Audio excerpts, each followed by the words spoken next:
Quanto ao armamento, né? Antes do armamento raiado, até a Guerra da Crimeia, os exércitos no mundo todo estão acostumados com o armamento de alma lisa, né? E o que é a alma lisa? Vamos explicar isso, né? A alma é o cano da arma, é o interior do cano, né? O armamento de alma lisa é um armamento que tem um cano liso, né, por dentro. E o projétil, a vulgar e popularmente conhecida bala, não é calibrada exatamente na largura do cano. Então, quando um soldado atirava, e o processo para municiar uma arma dessa é lento, atirar com uma arma dessa é vagaroso, um bom soldado, um soldado bem treinado nos séculos XVIII ou XIX, quando essas armas eram usadas ainda, era um soldado que dava 3 tiros por minuto.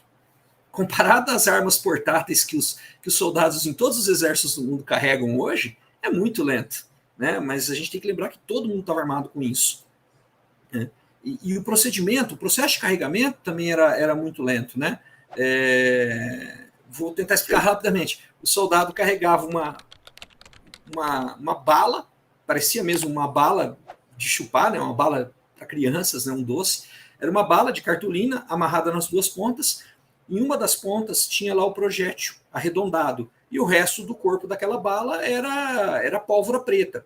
Então o soldado mordia na extremidade onde não havia bala, despejava a pólvora no cano da arma, tinha uma vareta de metal, o soldado tirava essa vareta debaixo da arma, depois socava a pólvora para compactá-la no fundo da arma, depois colocava o projétil, depois engatilhava a arma, colocava uma espoleta de mercúrio, e aí só depois disso tudo o soldado atirava. Mas todo mundo no campo estava armado com isso, né, de um lado e de outro. O problema do armamento de alma lisa é que, como o projétil não era calibrado na largura do cano, o projétil batia nas laterais quando disparava, ele trambolhava.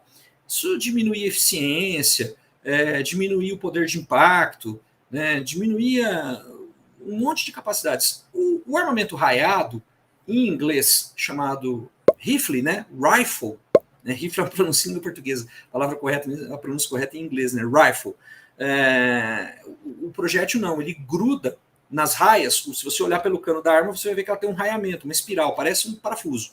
Então o projétil gruda nas raias e ele sai com um giro perfeito, né? Esse giro aumenta o alcance, aumenta a precisão, aumenta o poder de impacto da arma, e assim, causava uma destruição enorme numa massa humana ou no corpo de um animal, né? Por exemplo, muitos soldados feridos com rifles tinham que ser amputados, porque era uma coisa muito nova para os médicos da época, os médicos não sabiam lidar, porque geralmente, João, o que acontecia era, entrava um buraco pequeno, projétil, um buraco da largura do projétil, mas saíam, quando o projétil conseguia atravessar a massa do corpo, quando o projétil saía do outro lado, ele criava um ferimento muito grande, um verdadeiro rombo, né?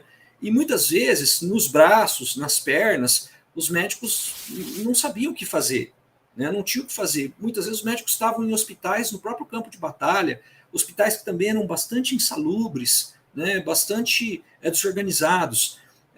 Então os médicos apelavam para aquilo que era possível fazer, a amputação.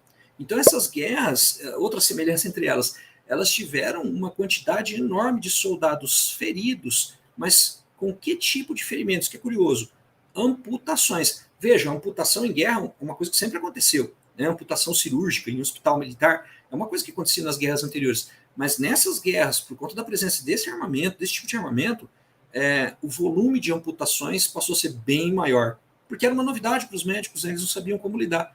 E muitas vezes, para conter o sangramento, conter o ferimento, apelava-se para amputação.